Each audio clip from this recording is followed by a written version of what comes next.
À Paris, Lyon, Marseille, Lille, Bordeaux et partout dans le monde. Écoute VL sur vl-media.fr et sur ton app.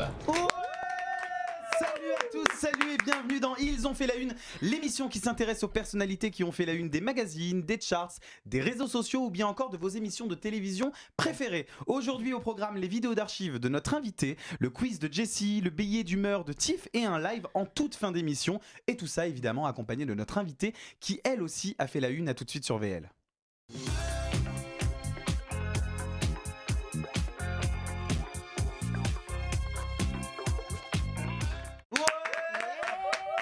Notre invité de la semaine a fait la une dernièrement en devenant la star de la cérémonie du 14 juillet dernier.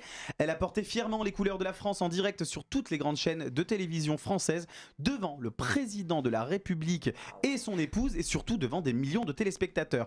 Pourtant, cette chanteuse n'est pas une débutante puisqu'elle a à son actif plus d'une dizaine de rôles dans les plus grandes comédies musicales en France et dans le monde entier. Wow. Candidate de The Voice en 2017, c'est une Marianne des temps modernes à la voix qui porte loin que l'on reçoit aujourd'hui dans Ils ont fait la une. Du bruit pour Candice Paris, s'il vous plaît.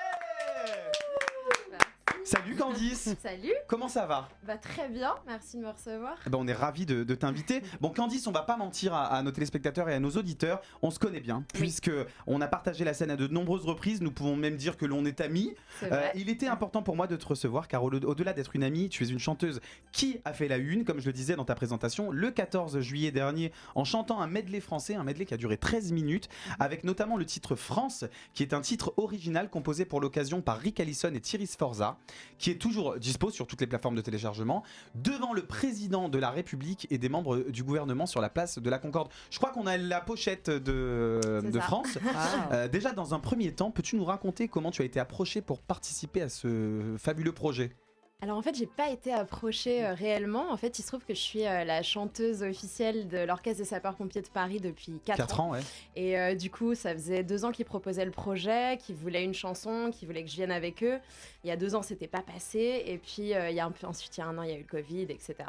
Et puis ils ont reproposé cette année. Et mon chef d'orchestre a dit voilà, j'aurais bien aimé une chanson qui soit un peu à l'image des sapeurs-pompiers, de la France, etc. Un truc qui fait un peu hymne, quoi. Ouais, voilà, quelque chose qu'on puisse composer, où il y ait des paroles, où on puisse s'identifier aux paroles un petit peu. Et du coup, je lui dis, mais je pense à quelqu'un, je pense à Rick Allison et à Thierry Sforza pour écrire. C'est toi qui as eu l'idée de leur demander pas... Je les ai appelés 24 heures après pour leur proposer le projet, ils ont dit oui. Parce que c'est un projet entièrement bénévole, hein. Personne n'a été payé pour faire ça, faut bien le savoir. Et ils ont accepté, et puis en fait j'ai appris la nouvelle le 22 février à 18h22, je m'en souviens parfaitement, précisément. Et donc les planètes étaient alignées ce jour-là. Mais c'était incroyable, c'était le 22 février 2022. Il y a eu, moi, 3 fois dans la journée, j'ai eu 2 bonnes nouvelles, des trucs qui ont duré vraiment jusqu'à 22. Enfin, c'était trop bizarre. Et donc à partir du 22 février jusqu'au 14 juillet, t'as eu ça dans la tête. Voilà, en fait, on a fait la création pendant quelques mois. Il y a eu beaucoup de séances de travail parce qu'il fallait que ce soit validé par le bureau du gouverneur militaire de Paris, parce que c'est lui en fait qui a pris la décision de valider tout ça. Il prenait un risque en même temps, parce que c'est la première fois qu'il y a une chanson qui soit un petit peu pop autre que la Marseillaise. Et il a validé tout ça. La Marseillaise que tu as chantée d'ailleurs pendant le également, ouais.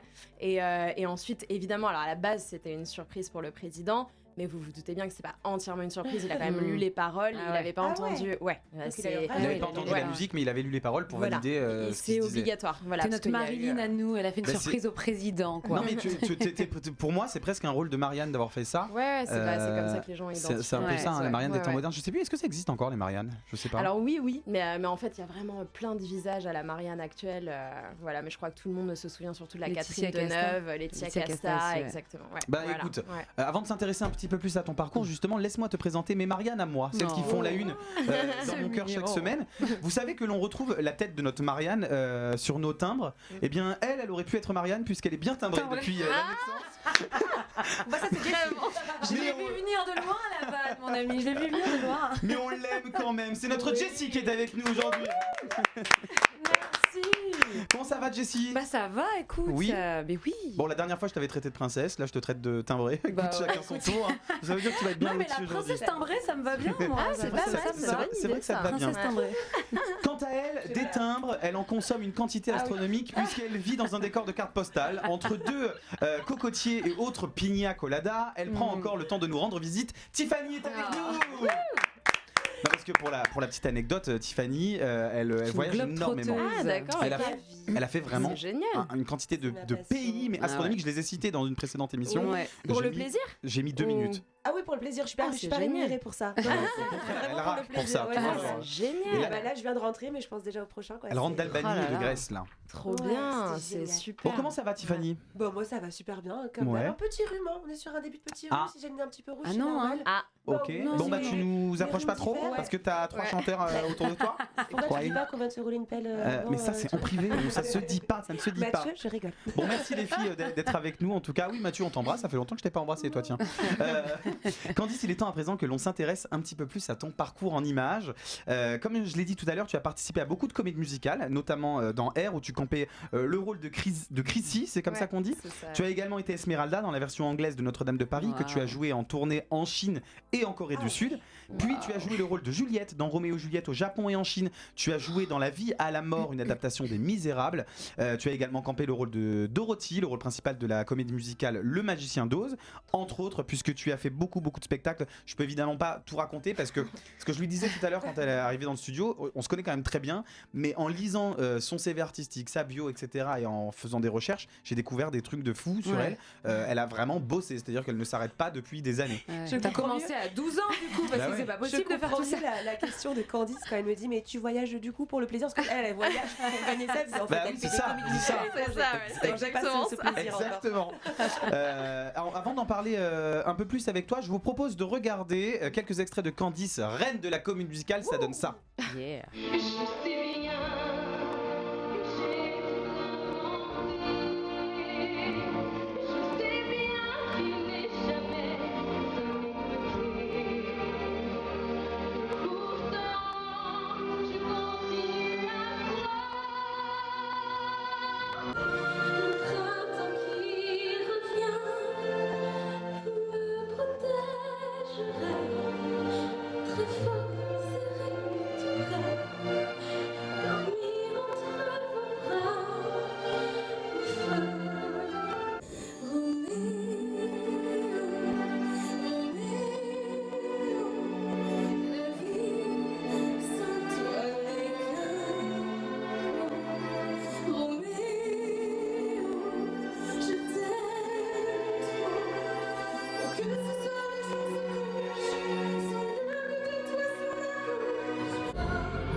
Qu'est-ce que c'est beau. En régie, on me fait 10 secondes avant retour plateau. Mais en fait, le 10 secondes, c'était le temps de la note en fait de Candice Paris.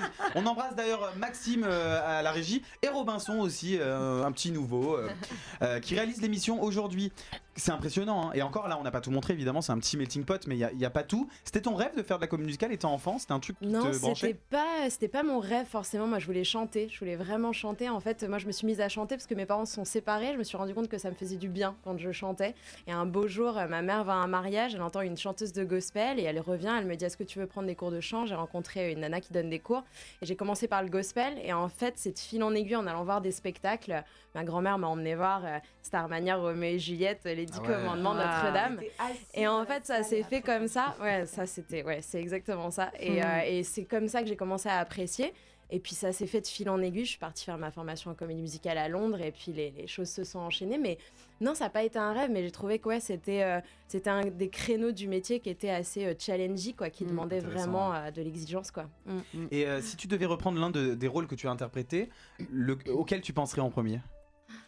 T'as le choix, t'as une baguette magique ? Ouais, il y en a deux, mais j'hésite entre Esmeralda et Dorothy, mais je pense que Esmeralda, c'était une aventure incroyable. Donc Dorothy dans Le Magicien d'Oz, Esmeralda dans Notre-Dame de Paris. Exactement. Okay. Ouais, parce qu'en fait, Esmeralda, c'était une aventure humaine surtout. En fait, on vit vraiment les uns avec les autres, avec les danseurs, les acrobates, les autres rôles. Et puis c'est vrai qu'on a tous aussi ce lien de par l'histoire qu'il y a avec Notre-Dame. Je veux dire, moi, je me souviens encore quand j'ai été le voir avec ma grand-mère. Et c'est vrai que du coup, se dire en étant dans la salle et après on est sur scène et les chansons sont tellement puissantes. Ouais, c'était une belle aventure. Et à contrario, quel a été le plus difficile à interpréter selon toi ? Alors, c'est pas forcément à interpréter, c'est à travailler. C'est Dorothy parce que je travaillais avec des vrais chiens en fait. En fait, je me levais avant tout le monde et je terminais après tout le monde. Et en fait, il faut savoir que le rôle de Dorothy est à 90% du spectacle sur scène. Elle ne sort pas de scène. Donc, je pouvais pas boire et tout. Et d'ailleurs, ça m'est arrivé une fois où il y a un poil de chien qui a volé, qui est venu se poser sur ma langue. Et c'était juste avant le solo. Et j'ai eu super peur. Et puis, j'ai mon bras droit qui a pris en muscle et pas le bras gauche parce que tu portes un chien de 10 kilos en permanence. Des vrais chiens. Et donc, moi, j'ai la même chose aussi, mais c'est pas pour les mêmes raisons. Et en fait, t'as celui qui fait les trucs fixes et celui qui fait les trucs où il cavale, quoi. Donc voilà, donc c'était avec le dresseur. En plus, là, on avait l'équipe américaine, donc voilà, ils venaient spécialement des États-Unis et tout. Il y avait une super exigence. Et on sait de toute façon, on voit que c'est un plateau de haut en... c'est un vrai truc, là. Est-ce que les chiens étaient bien traités ? Ah ouais, de dingue. Ils les adorent, ils les amourent. Ils avaient l'horloge. Ouais, je te jure. Ils avaient l'horloge, leur dresseur, tout. Il fallait qu'ils s'arrêtent de travailler à telle heure. C'était pas une blague. Plusieurs en fait. Il y en a deux. Voilà, celui qui fait tous les trucs fixes et celui qui court. Il n'y a jamais eu d'accident sur scène, le chien qui... On en a eu très peur. Un jour, on était en Belgique au Palais 12 et en fait, on savait pas qu'on serait à même le sol en fait. Et en fait, le dresseur vient me voir, il fait bon, là, faut que tu sois prête. On n'a pas de podium, donc ça se peut que le chien partent dans le public. Et parce qu'en fait ils ont pas l'habitude de ça, c'est la première fois que ça nous arrive. Et donc il me dit faut que tu sois prête à aller le chercher en fait. Super. J'étais en stress tout le spectacle. Alors moi quand je parlais d'accident, je parlais d'un petit pipi ou d'un petit caca. Non, jamais. Non, ça va. Tu imagines quand on est en train de chanter le chien qui pisse dessus. Non, ça a été. T'es mal. D'ailleurs, je me disais, quand on est interprète comme ça dans des comédies musicales et qu'on en fait beaucoup, est-ce qu'à un moment donné, artistiquement, on sait encore qui on est ? Oui, je pense qu'on sait encore qui on est, mais c'est pour ça d'ailleurs que je me suis intéressée à The Voice, parce que je voulais qu'on me sorte en fait de ce côté rôle en fait. Mais je pense qu'il faut savoir faire la part des choses et que ça t'enrichit justement en tant qu'artiste en fait, parce que tu peux justement prendre dans tes expériences de rôle et je sais pas, les réunir. Je pense que c'est un petit peu ça qui m'inspirait aussi. Et justement, tu viens de faire ma transition, t'es parfaite. En 2017, on te retrouve dans la 6e saison de The Voice sur TF1. Quel souvenir tu gardes de cette expérience, Candice ? C'était une bonne expérience parce que justement, voilà, je voulais montrer une facette un peu plus pop entre guillemets que comédie musicale et du coup voilà, j'ai apprécié aussi le côté télévisuel, de rencontrer des nouvelles équipes. Voilà, et puis c'est Bruno Berberès qu'on connaît tous qui m'avait proposé et qui me suit depuis que j'ai 15 ans, comme nombreux artistes. Et du coup, voilà, j'étais très contente de pouvoir faire cette expérience. Ouais. Et t'avais déjà tenté d'autres télécrochets avant ? Non. Non ? Parce que Jessie était en finale de Popstar contre Sherifa Luna. C'était D'accord. Soit Jessie, soit Sherifa. Non. C'était Sherifa, bon du coup. Mais, et t'as jamais essayé les Popstars, les Starac Non, si, j'avais tenté. Si, pardon, excuse-moi, j'avais tenté Starac, mais je m'en souviens plus en fait, parce qu'en fait, moi pareil. Moi, c'était l'année où c'est une amie à moi qui avait été prise, s'appelle Noémie. Noémie, son nom de famille. Bon, on embrasse Noémie. Voilà. Et pareil, en fait, on n'était plus que 2 par case, entre guillemets, et il y a eu une question, et je pense qu'elle a répondu dans le sens où il fallait. Mais c'est très bien, parce qu'en fait, je pense que moi, j'aurais pas du tout kiffé la Starac. Non, pas du tout. Moi, j'aurais adoré. Ah ouais, moi, c'est vraiment un mix. Moi, c'est vraiment un mix des 2 programmes que j'ai fait. Ah ouais. Et c'est vrai. C'est vrai. C'est un mix des anges de The Voice. Tac, tu te. Et puis j'ai beaucoup de choses à apprendre, donc je trouve que c'est bien. Non, mais c'est vrai. Mais après, du coup, quand tu fais une émission comme The Voice, alors que tu as déjà une carrière comme la tienne, est-ce que c'est pas encore plus stressant que que quelqu'un d'anonyme parce que tu vois, on voit que quasiment tout le long de la chanson, il y a que Florent Pagny qui se retourne. T'as les deux autres jurys qui se retournent vraiment à la dernière seconde. Est-ce qu'au fond de toi, tu te disais pas, non mais je ne peux pas partir qu'avec un seul jury? Tu penses pas à ça pendant que tu chantes, mais par contre, c'est vrai que j'y ai pensé avant et je me suis dit, mais là, c'est horrible parce que parce que tu te dis en fait, là, c'est pas possible. Alors que ça a joué ça, et tu dis personne se retourne. C'est ça. Et est-ce que tu penses que le jury il sait ou pas si t'es, enfin, je te demande pas est-ce que c'est truqué, je pense pas que ça soit truqué, mais est-ce que tu penses que le jury il sait plus ou moins quand quelqu'un a déjà fait beaucoup de scènes, est-ce qu'ils ont des gens qui leur disent je sais pas honnêtement parce que regarde maintenant quand on regarde, je trouve qu'il y a plein de gens qui ont l'air tellement pro et il y en a ils ont jamais pris de cours, ils ont jamais fait une scène publique ou quoi que ce soit. Moi, je trouve que maintenant, on est ultra perdu, quoi. C'est pas forcément d'un niveau supérieur aux autres que non, je me suis pas... Non. Après, en plus, on se voit à peine avec les autres candidats, tu vois. Donc, il n'y a pas des répétitions ou des choses? Non, alors en fait, on les entend chanter quand on est dans le foyer commun et qu'il y en a certains qui s'amusent à chanter. Ce que je déconseille fortement parce que quand on passe une audition, ça sert à rien de gueuler toute la journée, mais parce que des fois il y a des temps d'attente énormes. Je me rappelle, j'étais arrivé à 8h, je suis passé à 1h du matin. C'est ça. À 8h du matin, je suis arrivé. J'ai fait tout le cadran. Je suis passé à 22h, à 18h, je suis arrivé à 7h, je suis arrivé à 18h. Ça aurait été drôle parce que le 22 apparemment c'est... Ah oui. Non, mais j'ai un pote, lui, qui était arrivé à 8h, il y a eu un problème technique, il est passé à 3h du matin. Mais c'était arrivé, ce que tu disais là, c'était arrivé aussi à des gens qui avaient déjà une notoriété vraiment publique, qui avaient même vendu des millions de disques et qui n'ont même pas été pris. Donc c'est affreux. Je pense à Claire DL5. Il y en a d'autres. Je trouve que c'est courageux du coup d'oser faire ces émissions un peu. Tu peux nous rappeler jusqu'où t'es allé dans The Voice? T'as été jusqu'à la battle. Au battle. Donc c'est John Legend qui a gagné. Est-ce que tu penses que tu méritais un parcours plus long honnêtement, je me suis vraiment pas posé la question. En fait, je pense qu'il y a aussi, il y a aussi les histoires qui touchent les gens. Je pense que ce n'est pas que la voix qui touche les gens, c'est un tout. Là pour le coup, c'est aussi un personnage. Bien sûr, c'est de la télé, donc voilà. Donc je pense que il avait une histoire aussi qui était bien particulière, et je pense que c'est peut-être aussi ça qui a fait que il chantait très bien, évidemment.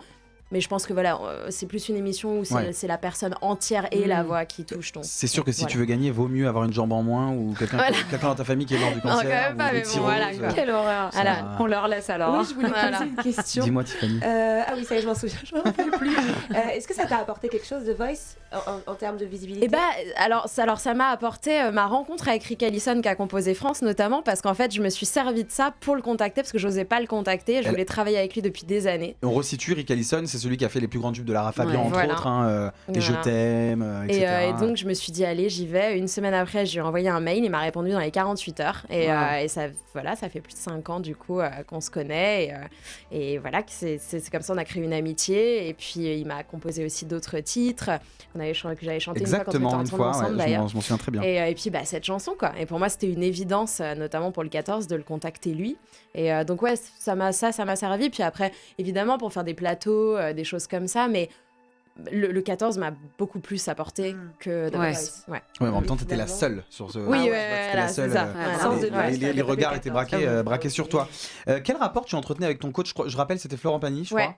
Quel rapport tu entretenais avec lui à ce moment-là? Est-ce que tu as eu de nouvelles de lui depuis? Non, j'ai pas eu de nouvelles de lui depuis, sauf ce qu'on a en public, quoi. Mais non, je sais pas comment c'était pour toi, mais nous, on passait pas énormément de temps avec les coachs. C'était des temps bien définis, assez courts. On avait une coach derrière qui se trouve être ma coach dans la vie, qui s'appelle Angie, qui s'occupait de l'équipe Pagny. Donc il était adorable, mais on n'a pas passé plus de temps que ça ensemble. C'était pareil pour moi, mais je voulais voir quand même si après très sympa, mais bon. C'est vrai qu'à la télé on a l'impression avec les montages que finalement c'est presque pour le lead sur les répétitions. Après quand il est là, il est disponible, il est agréable, mais c'est vrai que en plus c'est un des seuls coachs qui habite à l'étranger aussi, donc ça facilitait pas les choses. Tu regardes encore The Voice, toi? Je regarde de temps en temps, mais là j'ai regardé la finale par contre de The Voice Kids, j'ai halluciné. J'ai d'ailleurs envoyé un texto à Bruno, je fais mais c'est quoi cette génération? J'ai pas regardé. Non mais c'est pas moi possible. non plus j'ai pas regardé, mais il paraît que c'était fou. Non mais franchement moi j'étais pas comme ça à cet âge-là. C'est incroyable, ils ont un charisme, une posture et puis un niveau vocal. Non mais moi, et parce qu'aujourd'hui ils ont des outils que nous n'avions pas, c'est-à-dire que nous quand on s'entraînait pour chanter, on s'entraînait sur les phases B des CD2 titres, sur les instruments, mais c'est vrai. Et sur les albums on répétait les chansons en boucle avec les petits livrets, les paroles, sinon on les réécrivait à la main. gamins. Aujourd'hui, ils ont tous les outils. Ils ont les cours de chant en ligne. Ils ont des tutos YouTube pour le piano.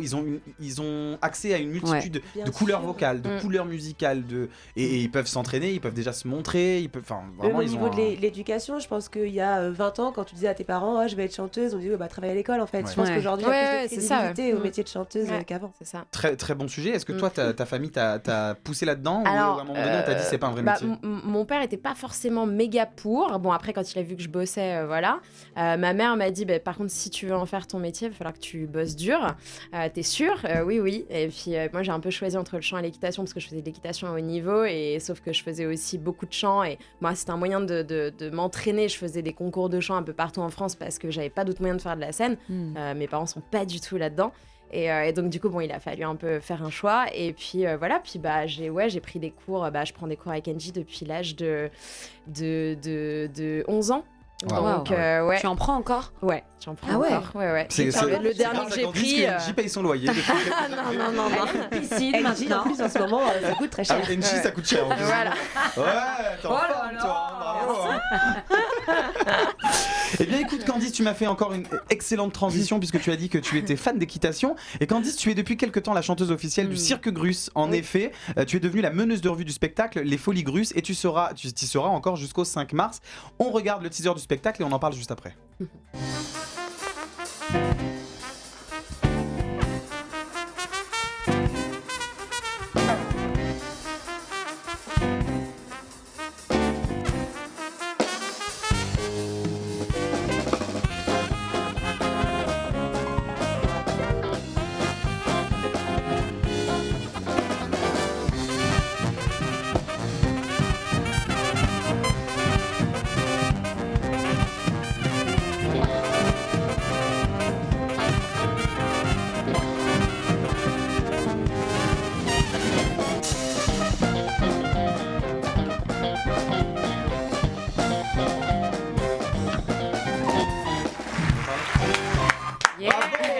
Les Folies Grus au Cirque Grus. Alors jusqu'au 5 mars, Candice Paris, mais je crois que le spectacle continuera. Oui. Regarde comme elle est belle sur scène. J'ai eu la chance de le voir. C'est un magnifique spectacle avec plein de chevaux qui sont très bien traités. La famille Grus qui a l'air déjà qui est très professionnelle et qui a l'air d'être une famille adorable. J'ai l'impression que tu as intégré une nouvelle famille parce que toi t'es pas originaire du cirque à la base.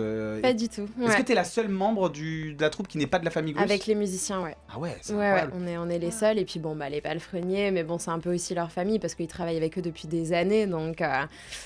Et t'as vécu comment cette intégration dans ce milieu qui est si particulier? Justement, en fait, donc moi, en fait, j'ai mon meilleur ami Grégory Garel qui avait fait une adaptation, qui avait écrit une comédie musicale sur les liaisons dangereuses, et il se trouve qu'il y a un monsieur qui s'appelle Jamel Temal qui est venu assister en fait à cette représentation, et puis on discute et puis il me dit quel est un de tes rêves? Et je dis moi je rêverais de chanter dans un spectacle équestre, et j'avais postulé pour quelque chose à l'époque puis ça s'était pas fait, et il me dit je crois que les Grus cherchent, appelle-les.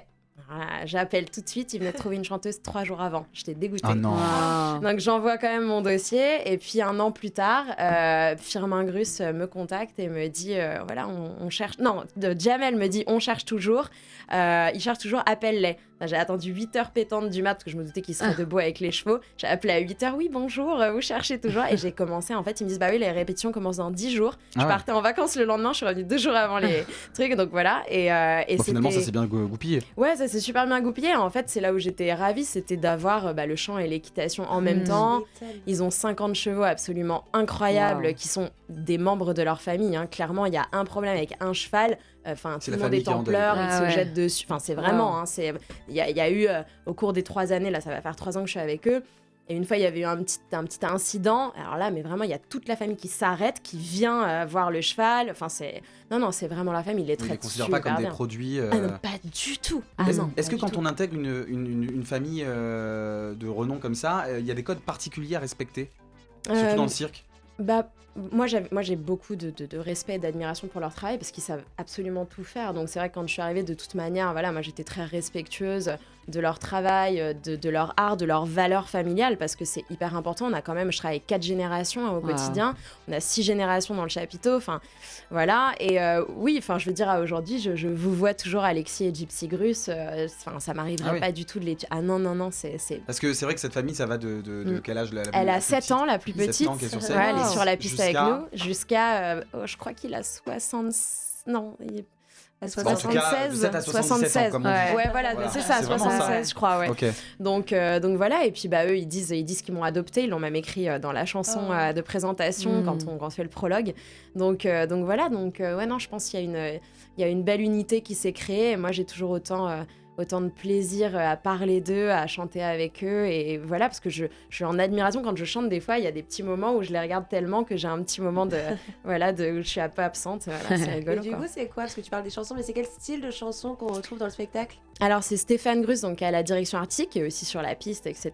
Et en fait, ce qui est super agréable, c'est qu'il va choisir un répertoire, mais il va te l'envoyer et te dire, voilà, est-ce que ça te plaît? Est-ce qu'il y a des choses qui te plaisent vraiment pas? Est-ce que ça te va te chanter ça? Est-ce qu'il y a une tonalité à changer? Donc ça, c'est cool, parce que du coup, il y a vraiment un esprit aussi de travail tous ensemble. Et alors, ça va de la pop au hard rock. Alors, le hard rock, c'était pas trop mon truc, hein. Pour dire, mais bon, donc on a un peu adapté. Il y a du jazz. C'est des reprises de ouais, chansons, c'est des reprises. Et il y a juste cette année, donc le prologue, qui est une vraie composition entière, où Stéphane a écrit. On a le chef d'orchestre Sylvain Roland qui a composé. Moi, j'ai écrit un autre tableau pour le texte, et pareil, ça a été composé par le chef d'orchestre. Donc c'est très varié, il y en a pour tous les goûts. À un moment, on chante même des comptines, enfin, il y a de tout, quoi. Trop bien. Ça plaît aux enfants comme aux et ça joue live tout le temps. Tout le temps. Ça joue live. On est obligé, en fait, parce qu'on s'adapte à la piste. C'est-à-dire que si le cheval, il fait une connerie, il a envie de faire 2 ou 3 tours ou je ne sais quoi, et ben on est obligé de rallonger ou de raccourcir, ou voilà. Donc l'orchestre doit toujours être aux aguets et regarder ce qui se passe. Moi, le chef d'orchestre, je suis fan, hein, parce que il doit être partout à la fois, quoi. Wow. Ouais. Alors on va terminer ce tour des archives avec une vidéo qui est certainement une des prestations les plus marquantes de ta carrière. On en parlait tout à l'heure. C'était le 14 juillet dernier, à la place de la Concorde, en direct sur toutes les plus grandes chaînes. Tu y interprétais un medley de 13 minutes, et voici un extrait du titre France. France, tes victoires flottent toujours plus haut. France, ton histoire et ton nom claquent comme un drapeau. C'est la flamme du soldat qui ravive la foi. Ta patrie est partout là où rayonne la France. Ton flambeau se brandit par fierté. France, c'est Hugo et De Gaulle sur les Champs-Élysées. C'est le sang du sillon qui redore ton blason. Six lettres qui scintillent sur tout l'horizon. France, c'est le F révolté de la fraternité. C'est le R, espérance de toutes les résistances. C'est le A, constellé des plus fortes amitiés. C'est le M, infini d'une nation unie. C'est le C, qui présage de la force du courage. C'est le E, engagé de notre égalité. Pour des siècles de légendes, 3 couleurs en offrande. Par le bleu, par le blanc, par le rouge, nos esprits et nos cœurs se retrouvent. Si belle et rebelle. Bravo! Non, mais... Ça c'est ma France! Ça c'est ma France! Bon, alors... La tenue est juste folle. Incroyable. C'est vrai que cette robe était sublime. Elle a été faite par Marc et Balzan. Donc, Marc et Balzan, c'est ceux qui font les costumes des pompiers en l'occurrence, et donc par le couturier François Meunier, qui a voulu faire un lien en fait avec le tableau de Delacroix. Et donc il y a eu. Donc moi, il faut savoir que je n'avais pas. Peuple. C'est ça, exactement. Bravo. C'est ça. Tu es vachement cultivationné. J'ai fait quelques études d'histoire de l'art, mon ami. Voilà. Et c'est vrai que pour la petite histoire, je n'avais pas mon mot à dire réellement. Donc en fait, c'est le gouverneur militaire de Paris et son épouse qui ont donné le mot final sur la tenue. Ça tombait bien. Vous avez du goût parce que ça tombait bien parce qu'il y a eu 5 tenues et c'était celle-là vraiment que je voulais. Alors Candice, on va te déguiser en coq ce matin. Tu auras une plume partout. C'est dur quand même de pas avoir le choix. C'est dur, quand même, mais bon, je faisais entière confiance au couturier. T'as travaillé toute cette gestuelle et tout ce parce que c'est compliqué. On est au milieu de la place de la Concorde. C'est très cadré. Il y a le gouvernement devant toi. T'es filmé par des caméras. Alors au début, j'étais en un point fixe, notamment pour France. Et en fait, le gouverneur m'a dit est-ce que vous voulez pas essayer de. Ouais, je sais, c'est trop bizarre. Mais... il me dit vous voulez pas essayer de vous déplacer en chantant, ce sera peut-être un peu plus dynamique. Moi, je dis bah si, moi je préférerais parce que je trouve que de rester là, bon. Et puis en fait, ça a été beaucoup plus simple même parce que en fait, la chanson est tellement engagée musicalement et en termes de paroles que du coup, c'était fun de pouvoir se déplacer. Et en fait, il y a un truc qu'ils appellent, les militaires, qui s'appelle le drill, qui est en fait la répétition tous les jours. Donc en fait, vous savez très bien en tant qu'artiste, c'est à force de répétition, les choses qui viennent en toi, les ça gestes, voilà. Donc je les ai pas travaillées, c'est venu naturellement. Des répétitions d'ailleurs qui étaient assez matinales, je crois. À quelle heure C'était incroyable. Je me réveillais entre 2h30 et 5h du matin pendant une semaine. Ouais. Voilà, parce qu'en fait, ils sont obligés de fermer les Champs-Élysées, la Concorde, etc. Mais tu te rends compte, on a fermé la Concorde et les Champs-Élysées pour toi. Voilà, et c'est ça. Mon ami. Non, il y avait tous les militaires avec moi, tous les défilants. T'as des amis toi qui font ça, non? Et c'est vrai que je crois que le filage le plus tôt qu'on ait fait, c'était 5h30 du matin. Wow. Donc ça veut pour dire la que, voix, c'est pas super. C'est ça. Moi, il faut que je me lève 3 heures avant, perso. Comme ça. Voilà. Je sais pas combien de temps vous vous levez quand vous devez chanter très tôt, mais moi je me lève minimum 3 heures avant. Donc je ne chante on chante jamais très tôt. Ouais, Non, à une époque, je chantais sur Beansport pendant un an tous les lundis matins à 8h du matin en direct. Tu te levais à quelle heure? Un lundi matin. Tu sais ce qu'on fait le dimanche soir, nous? On bosse beaucoup le dimanche Je soir. chantais que du Barry White du coup. Non, mais c'était dur, mais je comprends. Mais du coup, tu te levais tôt. Mais en fait, après, tu t'habitues et en fait, t'es tellement entouré de gens qui te portent, que pour eux, c'est pas un problème. Que du coup ça se fait, enfin voilà, ça s'est fait. Non, c'est quand même, c'est quand même une occasion. Après t'as le gros coup de barre à 9h du matin, c'est trop bizarre, la journée elle commence, mais toi t'es là. Et depuis le début de l'émission, t'as mentionné ta maman, t'as mentionné ta grand-mère une fois ou deux déjà. J'ai l'impression que la famille a une grosse place pour toi. Et justement, je crois que ta grand-mère était en loge présidentielle avec ta maman ou pas? Non, alors en fait je pouvais avoir 2 places, donc du coup ma mère préférait regarder à la télé, ce que je comprends tout à fait, parce que moi je pense que j'aurais fait pareil, très honnêtement. Mais ma grand-mère, il faut savoir, ça m'émeut à chaque fois que j'en parle, hein, mais ma grand-mère, elle regarde, mais elle regarde depuis que ça existe en fait. Genre elle coupe tout, il faut plus de téléphone, elle ferme la porte. Enfin vraiment, faut pas l'embêter. Et pour moi, c'était ça en fait qui était encore plus incroyable, je crois. J'ai un moment dans la Marseillaise où c'est les jeunes qui chantent. Et c'est ce moment où en fait j'ai regardé dans le public et je l'ai cherché, je l'ai pas trouvé, mais j'étais tellement heureuse. Et c'est mon ami Alain De Campos qu'on voit aussi sur The Voice, qui est un de mes meilleurs amis, qui l'a accompagnée, qui a été la chercher chez elle à 6h du matin pour l'emmener aux tribunes et tout. Wow. Et voilà, et c'était incroyable. Le gouverneur militaire de Paris a demandé à la rencontrer pour qu'on fasse une photo ensemble, tout ça. C'était incroyable, enfin voilà, je suis très très heureuse. Ça doit être une fierté. C'est trop mignon. Mais j'ai l'impression que quand même ta maman et ta grand-mère te suivent quand même un peu partout. Clairement, si je chante aujourd'hui, c'est parce que ma mère m'a toujours soutenue, ça c'est clair et net quoi. Et on les embrasse aussi, on les embrasse.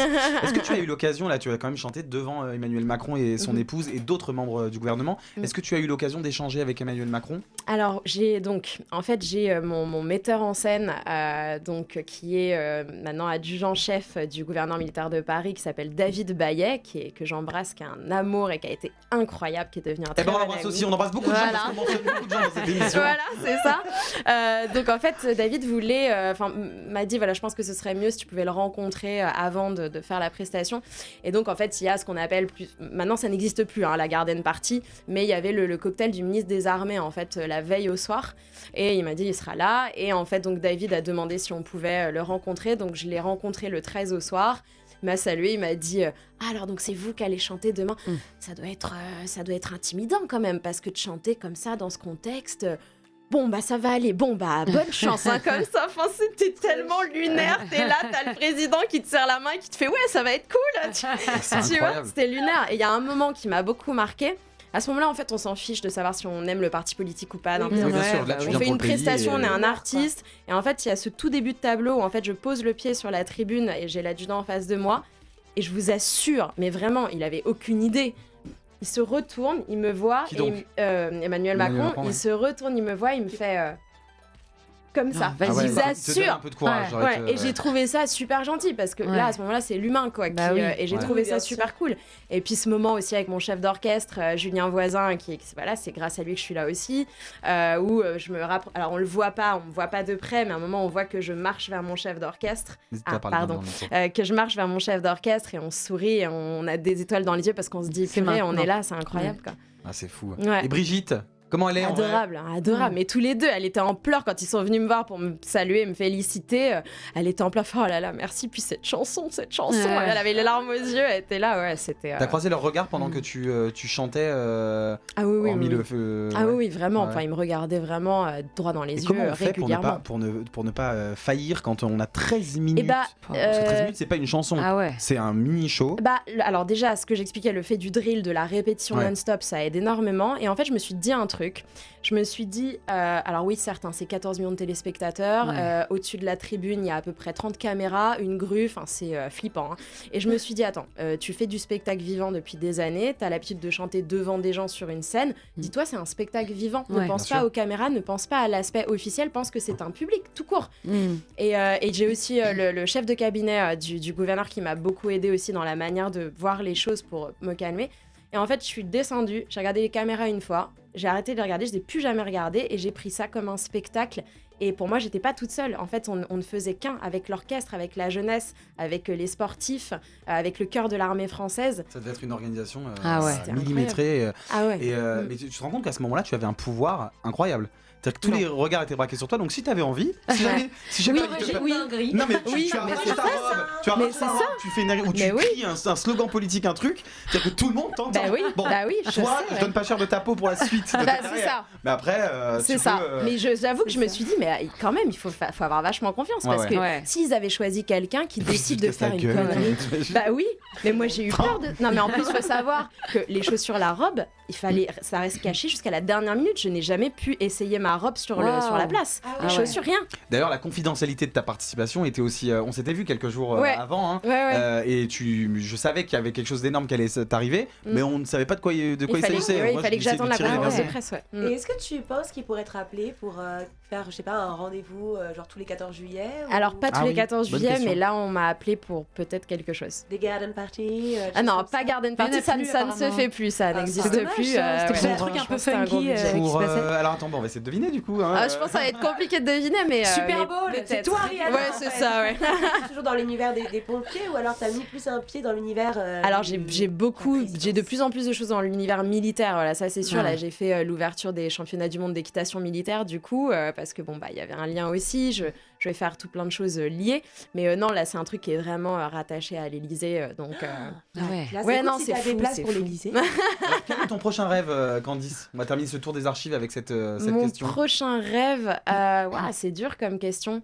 Il y avait un spectacle il y a plusieurs spectacles que j'aimais beaucoup, et c'est vrai qu'il y a un spectacle notamment du Cirque du Soleil qui s'appelle Curios, sur lequel j'ai toujours rêvé de travailler, ou peut-être un jour. On n'était plus que 2, j'avais passé l'audition, puis c'est la québécoise qui a été prise. Eh bien, québécoise. L'appel est lancé. Voilà. Merci Candice. À présent, Candice, il est temps de donner la parole à notre amie Jessie, qui pour l'occasion de ta venue nous a préparé un petit quiz un peu spécial. Oula. C'est parti pour le quiz de Jessie.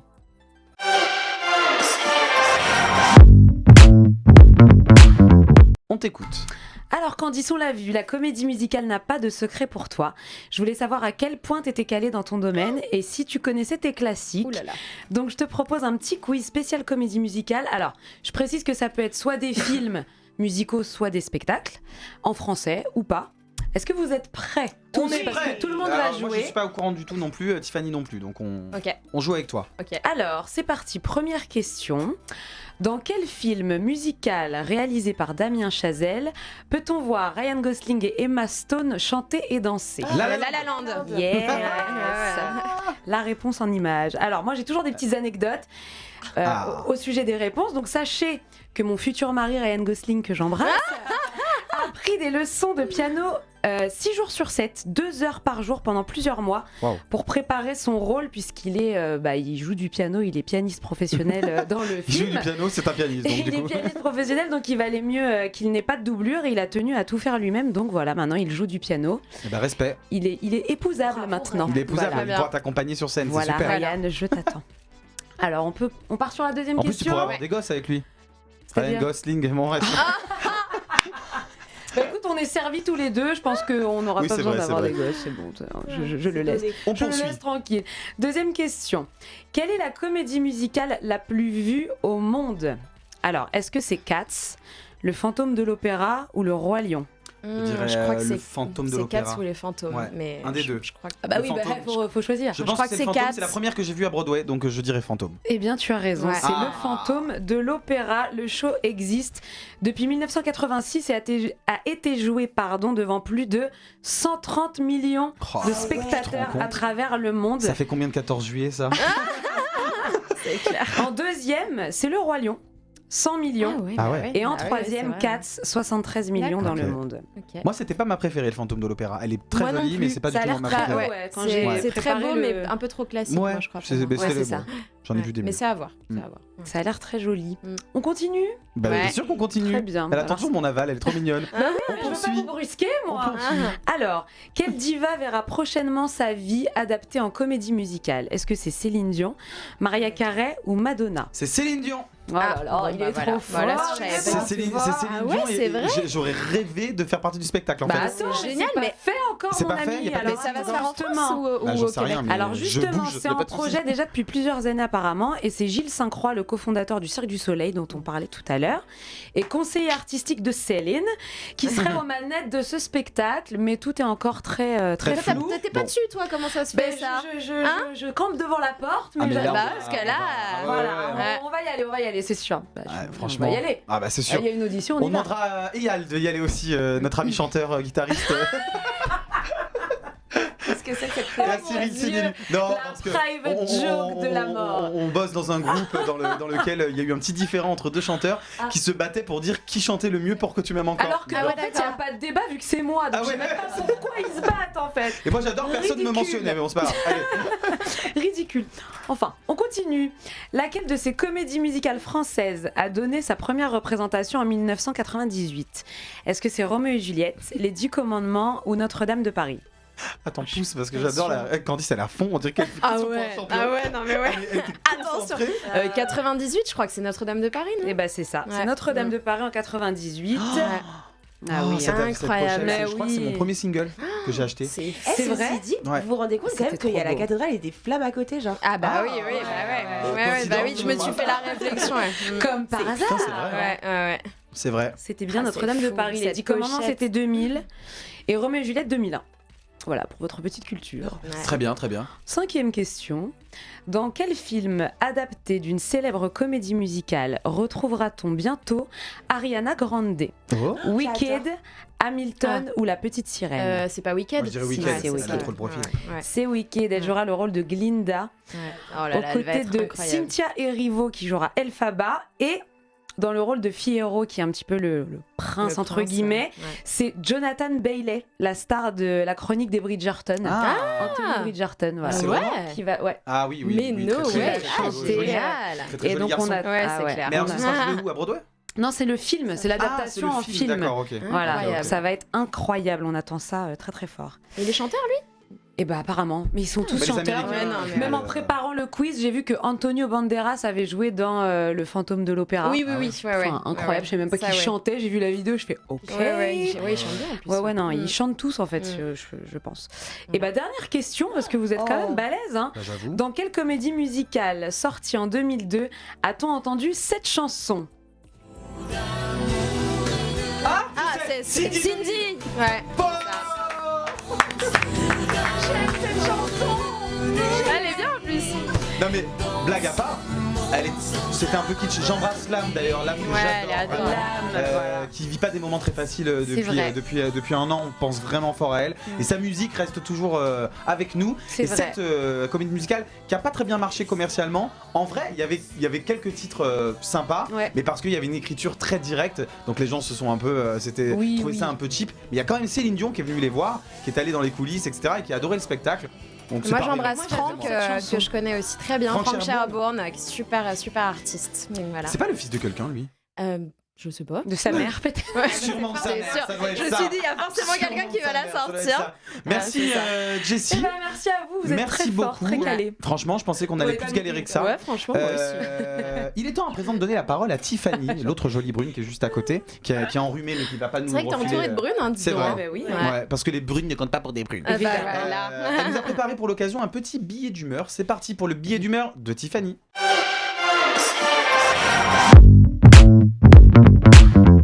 On t'écoute. Alors en fait, plus qu'un billet d'humeur, c'est une petite chronique surprise, puisque du coup j'ai voulu un petit peu innover aujourd'hui. Et oui, Alban, je te dis pas tout, je te fais des surprises parce que comme tu le sais, je viens d'atterrir de Corfou, en Grèce, après un road trip en Albanie. Et du coup, Alban, comme tu me compares souvent à la mère Noël dans mes chroniques, cette fois-ci, je t'ai pris en mot.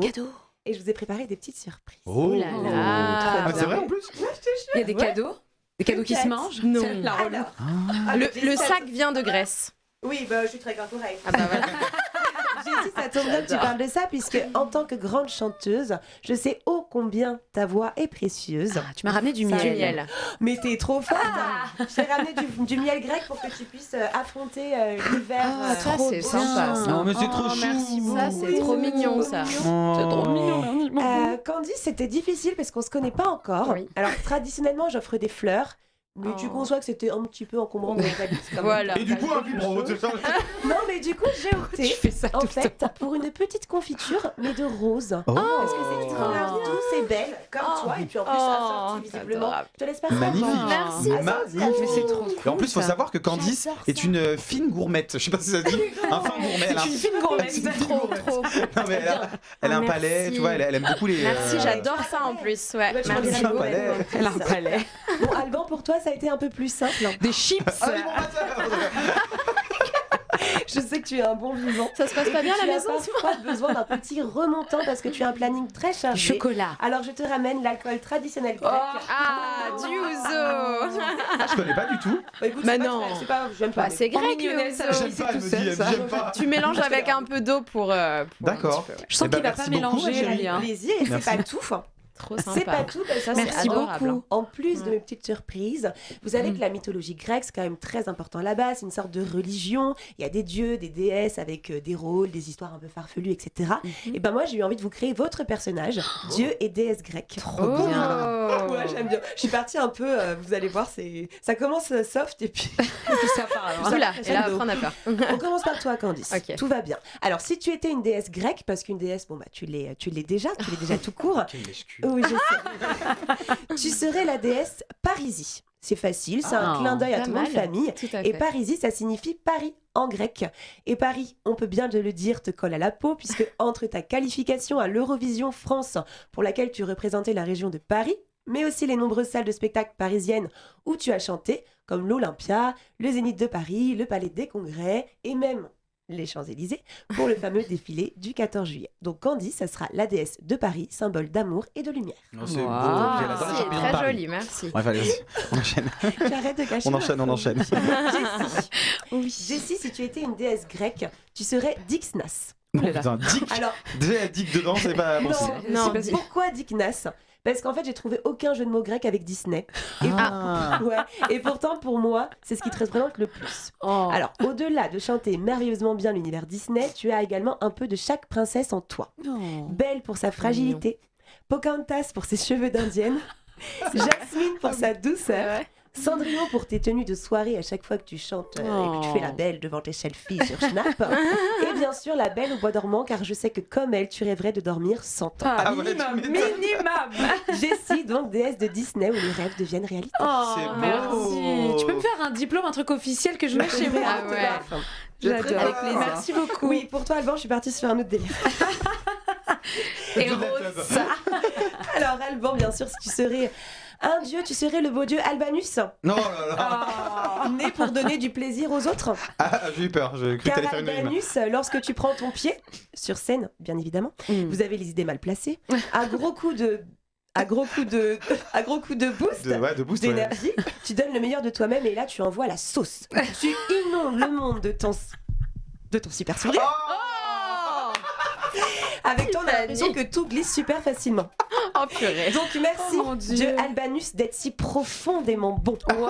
Tu es le dieu de la générosité, la bonté incarnée. Continue de faire du bien autour de toi. Oh, c'est mignon. J'adore. Bravo, Bravo, franchement, je regarderai pas cette Pas s'en émission. souvenir de son portrait.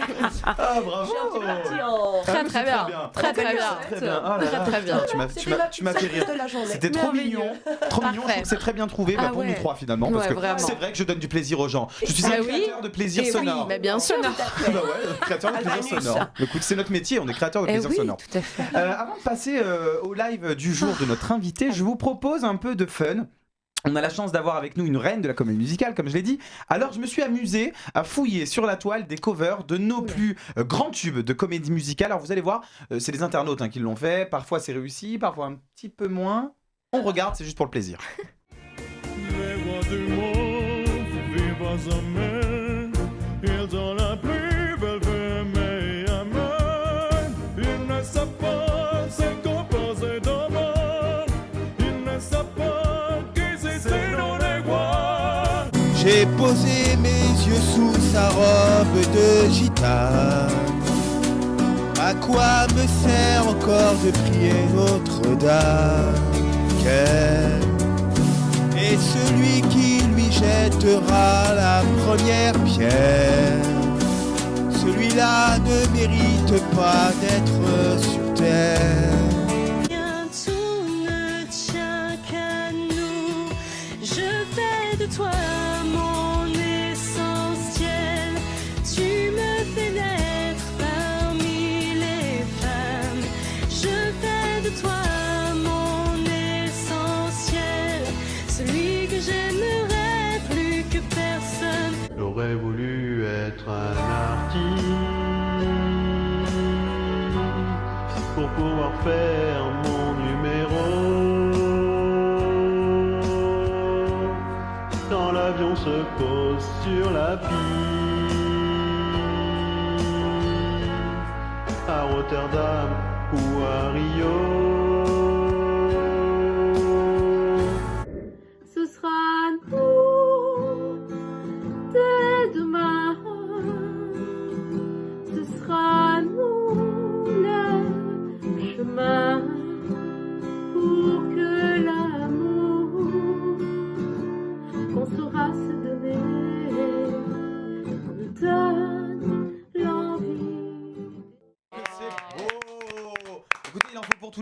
Tout le monde à l'honneur, oui. Pas trop non plus. L'émission touche à sa fin, mais je vous propose que l'on termine en musique avec un live de notre invitée sur le titre France, le fameux titre qu'elle a interprété au 14 juillet devant les caméras de la France entière. Nous, on a la chance de la voir ici même.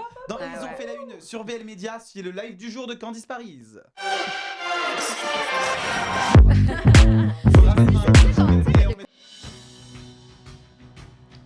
Vous pouvez chanter avec moi.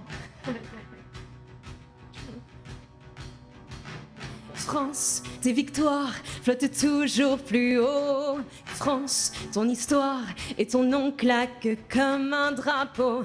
C'est la flamme du soldat qui ravive la foi. Ta patrie est partout là où rayonne la France. Ton flambeau se brandit par fierté. France, c'est Hugo et De Gaulle sur les Champs-Élysées. C'est le sang du sillon qui redore ton blason. Si lettres qui scintillent sur tout l'horizon. France, c'est le F, révolté de la fraternité. C'est le R, espérance de toutes les résistances. C'est le A, constellé des plus fortes amitiés. C'est le N, infini d'une nation unie. C'est le C, qui présage de la force du courage. C'est le E, engagé de notre égalité. Pour des siècles de légende, 3 couleurs en offrande. Par le bleu, par le blanc, par le rouge, nos esprits et nos cœurs se retrouvent. Si belle et rebelle, fidèle et fidèle. C'est la tienne, c'est la mienne, éternelle, et on l'aime. Candice Paris sur VL avec le titre France. Je rappelle qu'il est disponible au téléchargement encore sur toutes les plateformes. C'est hyper difficile l'exercice que tu viens de faire parce que on est dans un petit studio, je sais pas, sur la place de la Concorde. C'est un titre qu'il faut amener loin. Franchement, c'est hyper compliqué. En tout cas, c'est toujours disponible. N'hésitez pas à aller revoir sa prestation et à télécharger évidemment légalement le titre. On embrasse Rick. Oui, sachant que tous les fonds sont reversés à l'œuvre des sapeurs-pompiers entier. C'est pas un titre qui te rendra millionnaire. Ah, pas du tout. En tout cas, pas celui-là. Non, pas du tout. Personne. Il y en aura d'autres. On rappelle que tu es encore à l'affiche du spectacle Les Folies Grusses jusqu'au 5 mars prochain et encore plein de belles dates, de beaux projets à venir un petit peu partout. On te retrouve sur les réseaux sociaux. Tout à fait, Instagram, Facebook, voilà, YouTube. L'Instagram s'affiche, vous pouvez suivre, comme on dit, follow dans le jargon. Merci les filles d'avoir été avec nous. Merci pour ces petits cadeaux. Merci pour les chroniques, les cadeaux et tout. T'as passé un bon moment, Candice? Ouais, franchement, c'était super. J'ai envie de revenir. Tu reviens quand tu veux. La prochaine fois, elle le fait pour le Portugal. Portugal. Non, mais je vais le faire pour la Corée, c'est pas une blague. C'est vrai. Du Sud. Et donc tu vas le faire en coréen? Non, oui, je vais le faire en coréen. Non. Je vais chanter l'hymne national coréen pour la fête nationale coréenne. Tu la connais déjà ou pas? Je commence à l'apprendre, mais. T'as pas un petit bout là pour Non, j'aurais peur d'écorcher. Tu reviendras. Je reviendrai, promis. Il chante en chinois aussi. C'est vrai. Oui, non, mais lui, il sait chanter toutes les langues, c'est pas possible. Ah, écoute, mais aujourd'hui, je suis un animateur. On en parlera plus tard.